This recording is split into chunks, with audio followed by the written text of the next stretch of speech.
Bienvenidos a nuestro podcast La Biblia en un año, episodio 121. El tema de hoy, Dios quiere sorprenderte. Bueno, vamos entonces a tomar con toda la seriedad y con toda la disposición este espacio de luz que ilumina mi camino para que podamos ejercitarnos en las disciplinas espirituales como lo son la palabra de Dios y la oración. Ya entramos en este nuevo mes y estamos también ejercitándose en una nueva disciplina, que es la disciplina de la adoración. Qué bueno que todos podamos ser verdaderos adoradores. La palabra de Dios dice que el Señor busca tales adoradores que le adoren en espíritu y en verdad. Y en este espacio, eso es lo que hacemos, ejercitándonos para ser buenos adoradores, para ser esos adoradores que el Señor está buscando. Vamos entonces a iniciar este devocional que tiene por título Dios quiere sorprenderte. A los 18 años empecé a leer todo el Nuevo Testamento con el propósito de desmentir el cristianismo. Mientras lo leía me sorprendió descubrir que me había convencido de que era cierto. Lo último que quería hacer era convertirme en cristiano. Pensé que arruinaría mi vida y la haría aburrida al rechazar cualquier tipo de diversión. Sin embargo, al saber en mi corazón que era verdad, sentí que no tenía otra opción que decir sí a Jesús. En el momento en que lo hice, usando las palabras que eligió C.S. Lewis para describir su propia experiencia de encontrar a Jesús, fui sorprendido por la alegría. Desde entonces, Jesús nunca ha dejado de sorprenderme. Dios, Él es el Dios de las sorpresas. Jesús constantemente sorprendió a sus seguidores y quiere seguir sorprendiéndote a ti y a mí. Y qué bueno que cada día nos sorprendamos con el mensaje de la palabra que leemos, que cada día nos sorprendamos al descubrir la presencia de Dios, a entrarnos en esa plenitud de su presencia, de su perdón y de su gran amor. Vamos ahora a la lectura de la palabra y para esto está invitado mi amado esposo. Gracias, Pastora Marisol, qué bendición. Vamos a leer el Salmo capítulo 54. Sí, recuerda que este año estamos leyendo la nueva traducción viviente. Salmo 54. Para el director del coro, Salmo de David, acerca de cuando los cifeos fueron a decirle a Saúl: sabemos dónde se esconde David, acompáñese con instrumentos de cuerda. Ven con tu gran poder, oh Dios, y rescátame. Defiéndeme con tu poder. Escucha mi oración, oh Dios. Presta atención a mi ruego, pues me atacan desconocidos. Gente violenta trata de matarme. No les importa a Dios en lo más mínimo. Pero Dios es mi ayudador. El Señor me mantiene con vida. Que los planes malvados de mis enemigos se tornen en su contra. Haz lo que prometiste y acaba con ellos. Sacrificaré una ofrenda voluntaria a ti. Alabaré tu nombre porque es bueno, oh Señor, pues me libraste de mis dificultades y me ayudaste a triunfar sobre mis enemigos. Bueno, muy bien, vamos ahora al primer punto. Sorprendido por la ayuda de Dios. ¿A cuántos el Señor los ha ayudado una y otra vez? Personalmente, cada vez que he clamado a mi Señor, Él ha venido en mi socorro y me ha ayudado. Siempre es sorprendente cuando nos atacan personas que no conocemos, incluso si los ataques son justificados o parcialmente justificados. David dice: gente extraña me ataca.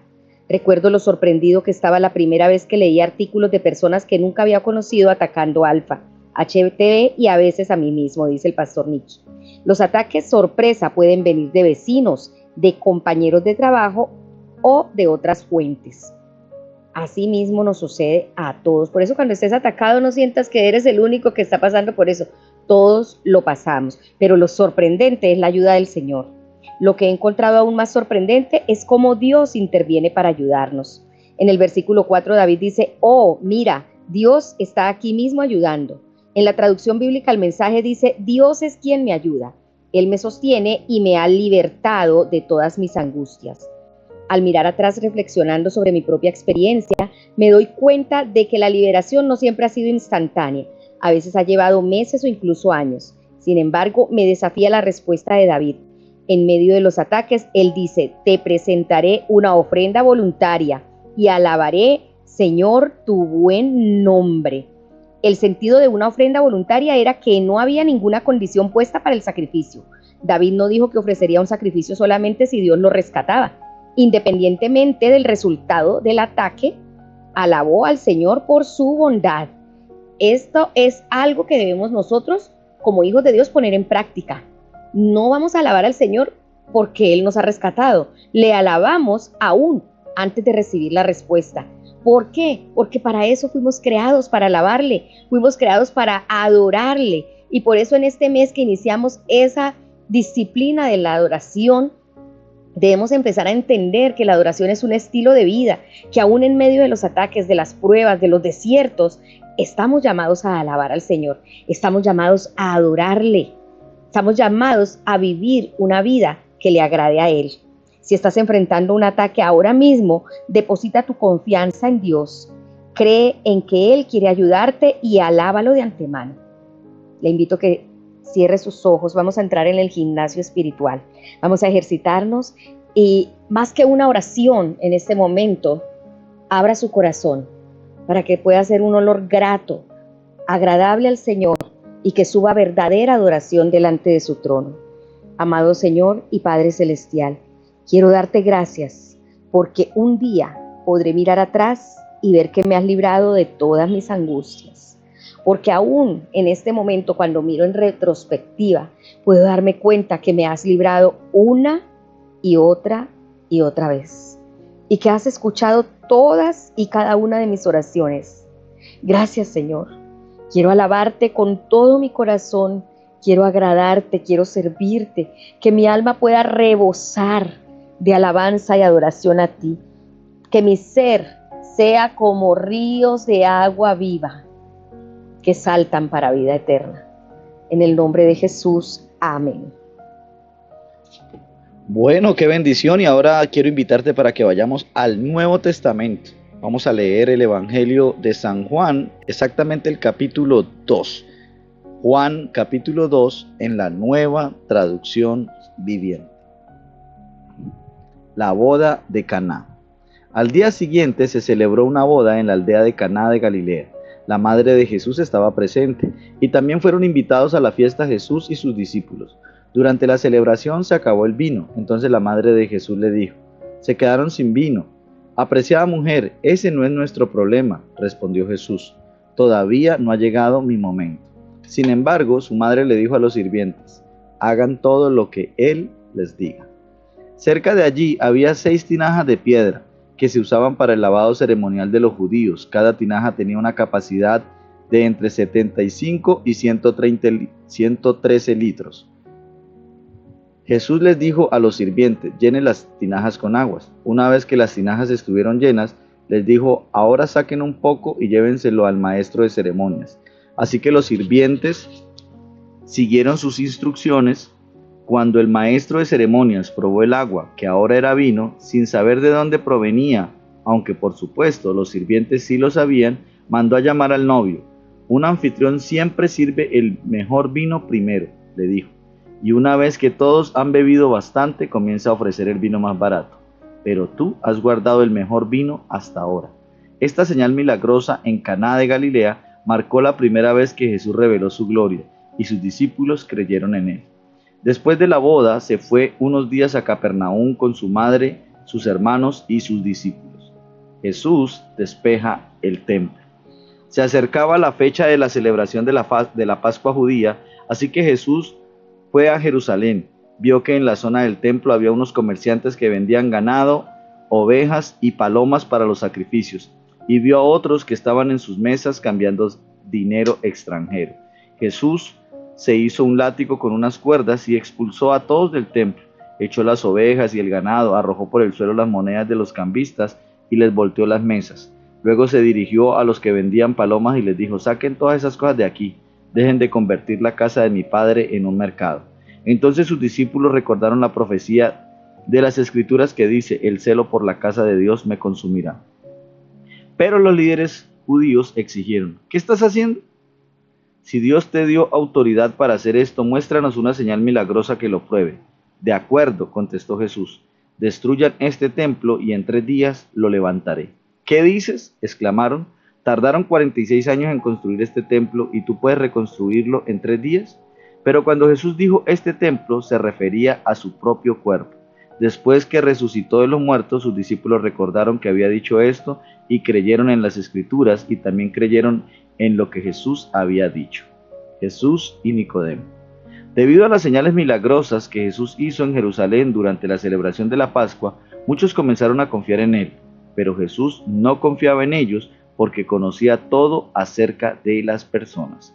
No hacía falta que nadie le dijera sobre la naturaleza humana, pues él sabía lo que había en el corazón de cada persona. ¡Wow! Y damos gracias al Señor por esa omnisciencia y por esa soberanía.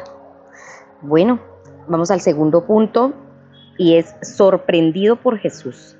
El ministerio de Jesús estaba lleno de sorpresas. Jesús te está llamando constantemente a profundizar en tu vida con Él. Quiere sorprenderte de nuevas maneras. ¿Con qué quiere sorprenderte? Lo primero, con abundancia sorprendente. Algunos podrían sorprenderse no solo de que Jesús y sus discípulos fueran invitados a fiestas, como este banquete de bodas, sino también de que aceptaran y asistieran. En aquella época las fiestas de bodas duraban aproximadamente una semana. Eran momentos de gran júbilo y regocijo, donde la gente vestía sus mejores ropas, se regocijaba, cantaba, bailaba, bromeaba, se reía y se divertía. Quizás lo que es aún más sorprendente es que en lugar de condenar a aquellos, Jesús transformó más de 120 galones de agua en el mejor vino. Jesús hace las cosas en abundancia. Él quiere darte más y más vida y alegría. El simple hecho de contarle a Jesús cuál era el problema, que era ya no tienen más vino, y seguir sus instrucciones, cuando María les dijo, hagan lo que les ordene, condujo a este sorprendente milagro. Jesús no solo respondió a la necesidad, sino que lo hizo superando cualquier cosa que pudieran haber esperado o incluso imaginado. El encargado del banquete se sorprendió cuando probó el agua convertida en vino. Esto también puede verse como una representación de nuestras propias vidas. Jesús convierte el agua de una vida sin Él en el mejor vino de una vida con Él.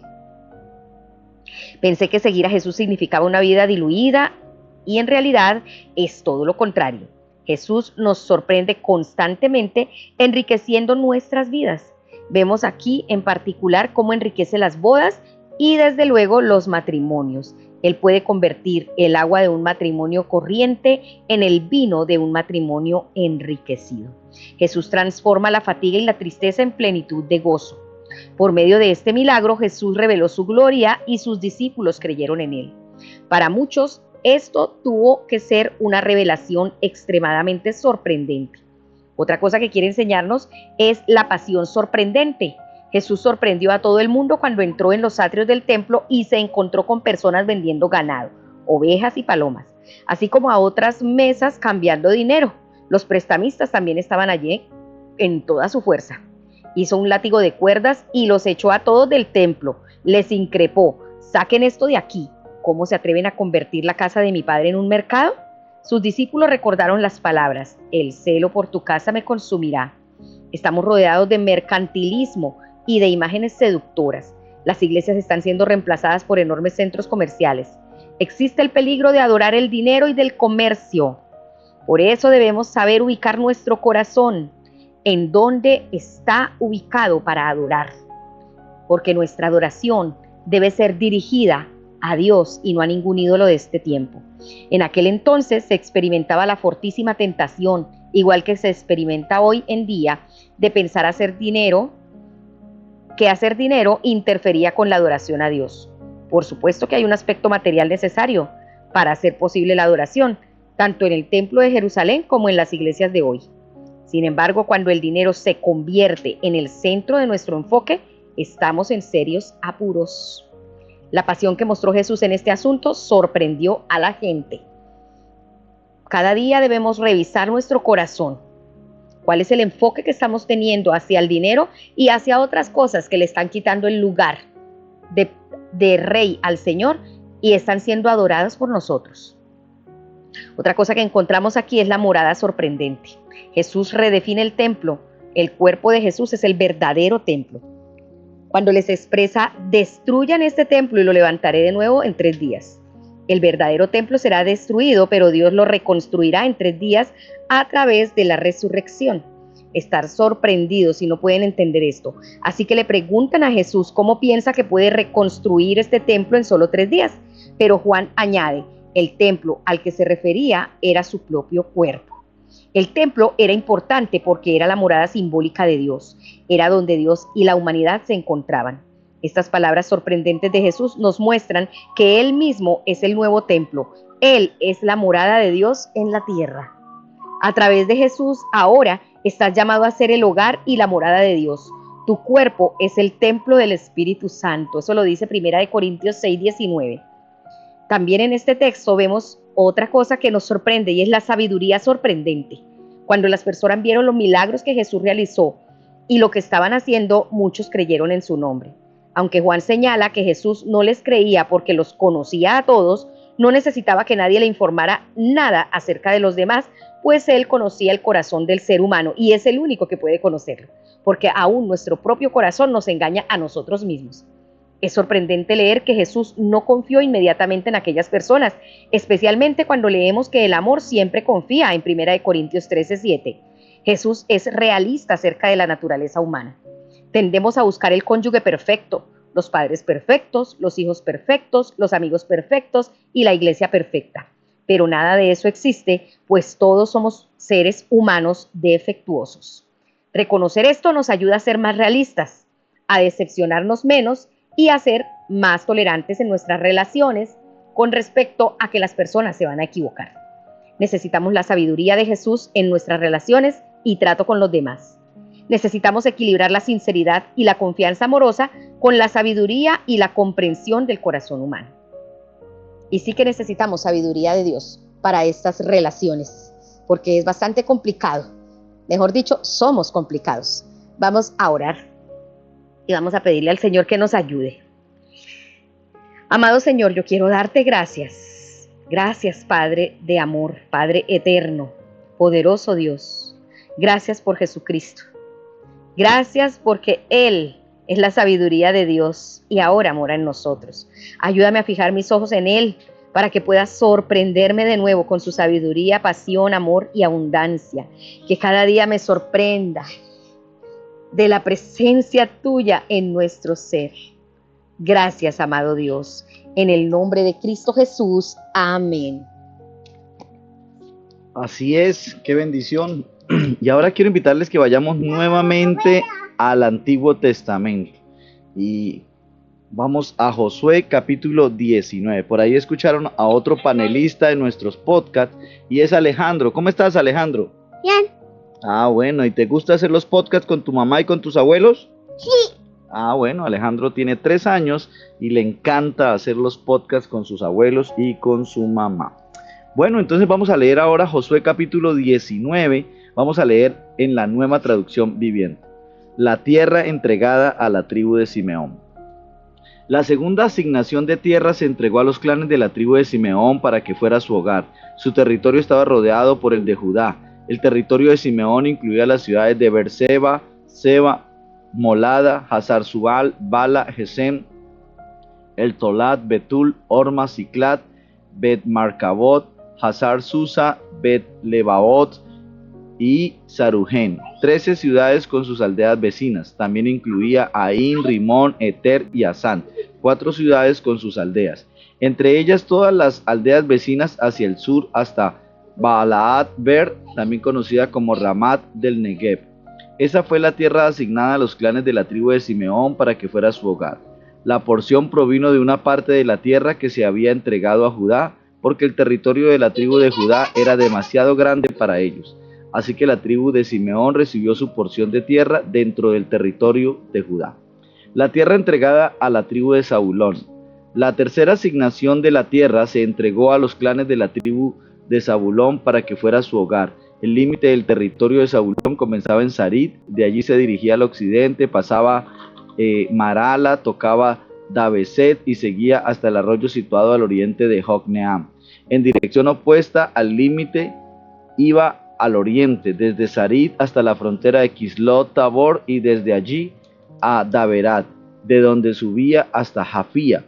continuaba por el oriente hasta Gat-Hefer y Takasín y Rimón, y luego giraba hacia Nea. El límite norte de Zabulón pasaba a Anatot y terminaba en el valle de Jefter.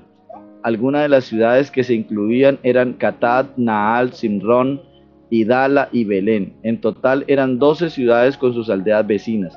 La tierra asignada a los clanes de la tribu de Zabulón para que fuera su hogar incluía esas ciudades con sus aldeas vecinas. La tierra entregada a la tribu de Isaacar. La cuarta asignación de la tierra se entregó a los clanes de la tribu de Isaacar. Su territorio incluía las siguientes ciudades: Jezreel, Quesulut, Sunem, Jafaraín, Sion, Anaharat, Rabit, Quisión, Aves, Remet, Engamín, Enjada y Betpases. El límite también tocaba Tabor, Sahasima, Bet-Semes y terminaba en el río Jordán. En total eran 16 ciudades con sus aldeas vecinas. La tierra asignada a los clanes de la tribu de Isaacar para que fuera su hogar incluía esas ciudades con sus aldeas vecinas. La tierra entregada a la tribu de Aser. La quinta asignación de la tierra se entregó a los clanes de la tribu de Aser. Su territorio incluía las siguientes ciudades: Helcat, Hali, Betén, Aksaf, Alamalek, Amat y Meseal. El límite occidental tocaba Carmelo y Sihor Shilbaín. Luego giraba al oriente hacia Bet-Dagón, se extendía tan lejos como Zabulón en el valle de Jeftel, e iba al norte hasta Bet-Emek y Neiel. Después continuaba al norte hacia Kabul, Abdón, Rehob, Amón y Caná, tan lejos como Gran Sidón. Luego el límite giraba en dirección a Ramá y a la fortaleza de Tiro, en donde un giro hacia Osa y llegaba al mar Mediterráneo. El territorio también incluía Mahaleb, Aksib, Uma, Afek y Rehob. En total eran 22 ciudades con sus aldeas vecinas. La tierra asignada a los clanes de la tribu de Aser para que fuera su hogar incluía esas ciudades con sus aldeas vecinas. La tierra entregada a la tribu de Neftalí. La sexta asignación de la tierra se entregó a los clanes de la tribu de Neftalí. Su límite iba desde Helef, desde el roble de Saanamín, y se extendía por Adamit Neseb y Jabneel, tan lejos como Lacum, y terminaba en el río Jordán.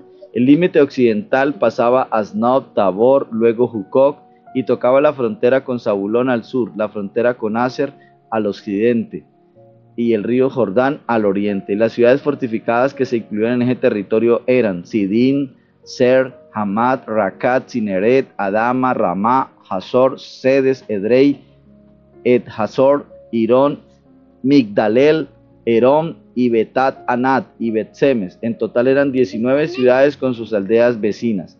La tierra asignada a los clanes de la tribu de Neftalí para que fuera su hogar incluía esas ciudades con sus aldeas vecinas.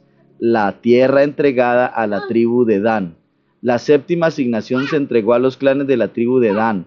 La tierra asignada para que fuera su hogar incluía las siguientes ciudades: Sora, Estaol, Irsemes, Salabaín, Ajalón, Gedlá, Elón, Timná, Ecrón, Elteque, Gibetón, Baalat, Jetún, Benet Barak, Hatrimón, Mejarcón, Racón y el territorio situado al otro lado de Jope. Pero los de la tribu de Dan tuvieron dificultades para tomar posesión de su tierra, así que atacaron la ciudad de Lais, la tomaron, masacraron a todos sus habitantes y se establecieron allí. Entonces cambiaron el nombre de la ciudad y le pusieron Dan, en honor a su antepasado. La tierra asignada a los clanes de la tribu de Dan para que fuera su hogar incluía esas ciudades con sus aldeas vecinas. La tierra entregada a Josué.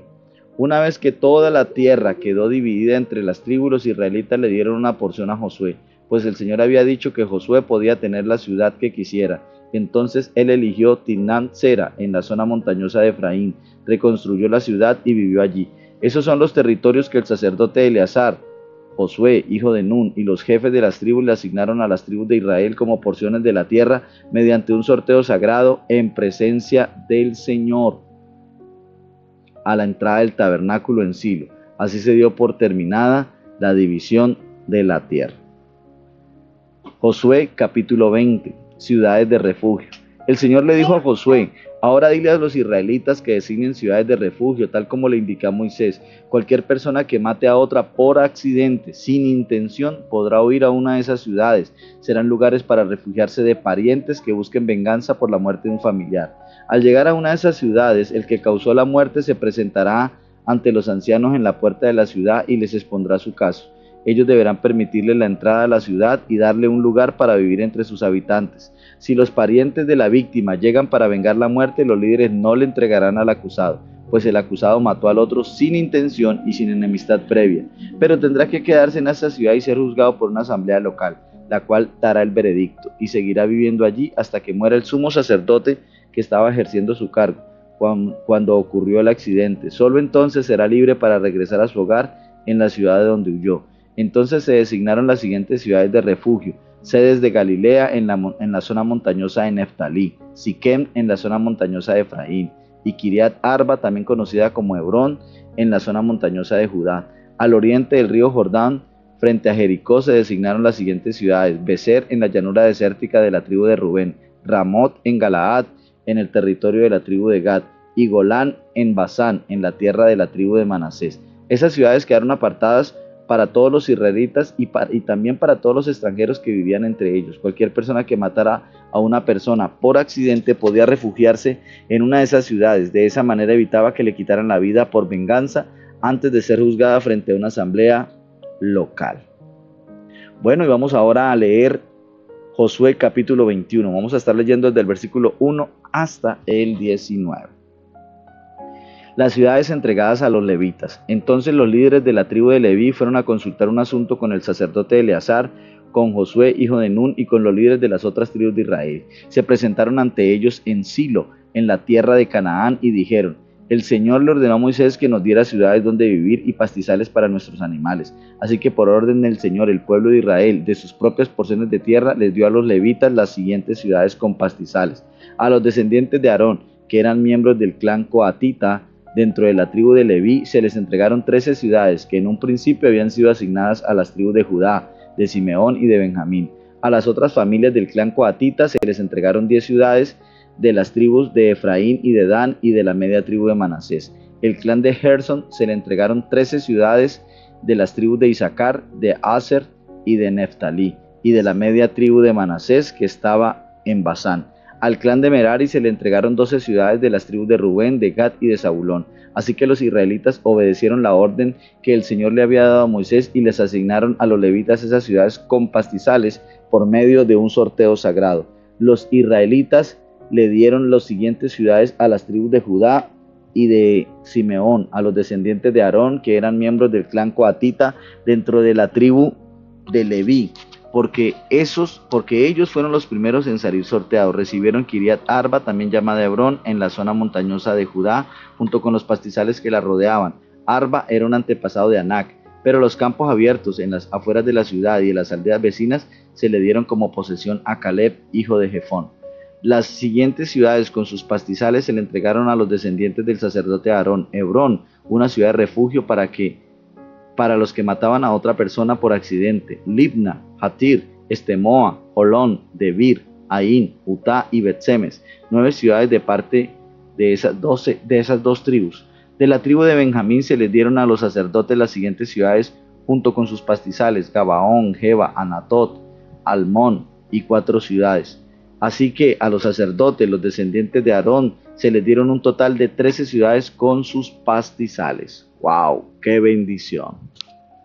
Muy bien, gloria a Dios. Vemos aquí cómo el Señor, en su inmenso amor y misericordia, sigue sorprendiéndonos. Ahora vamos a ver, sorprendido por la humanidad, es el tercer punto. Dice el pastor Nicky: cuando Pipa y yo viajamos alrededor del mundo a menudo, hemos visitado las prisiones locales. En algunos países el sistema de justicia parece ser relativamente humano, y en otros las condiciones penitenciarias y las penas impuestas parecen crueles. Muchas veces nos sentimos sorprendidos e incluso impactados por algunas leyes del Antiguo Testamento. Los israelitas también tuvieron que quedar boquiabiertos, aunque de una manera diferente, pues aquellas leyes eran sorprendentemente humanas comparados con las normas de la época.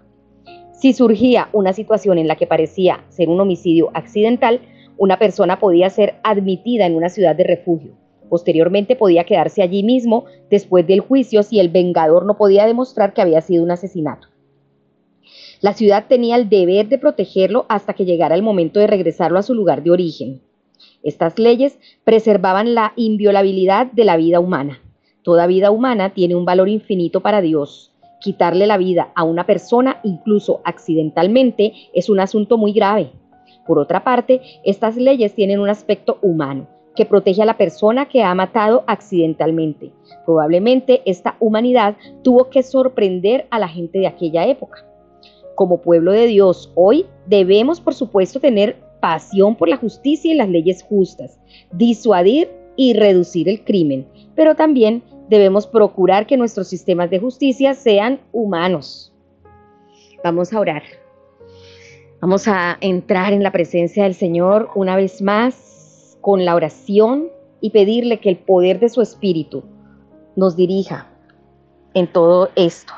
Señor, ayúdame en mi propia vida y también en la sociedad a trabajar por leyes justas y humanas.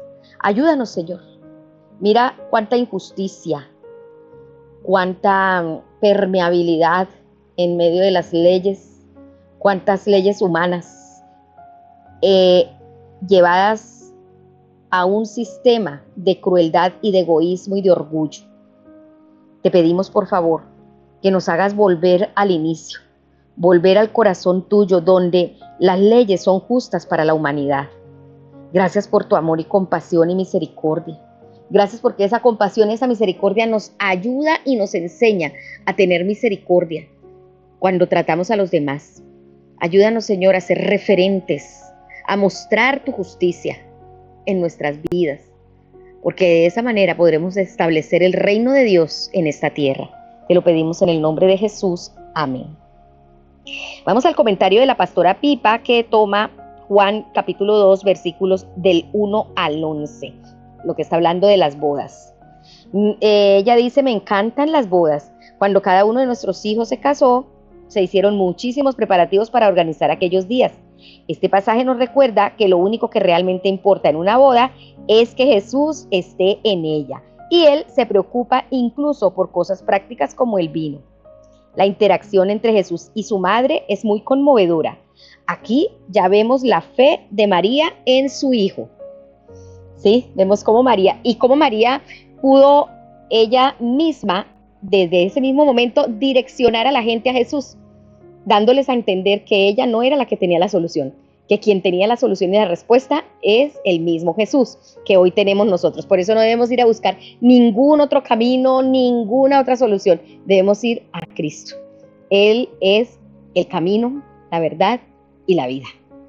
Bueno, espero que haya sido de mucha edificación este devocional y que puedan sorprenderse a diario. Todos nosotros podamos sorprendernos con la maravillosa presencia del Señor y con la revelación de su palabra. Recuerden que este devocional fue escrito por el pastor Nicky Gumbel de la iglesia HTV en Londres, y las voces de este podcast son de Luis González y Marisol Rojas. Que el Señor les bendiga.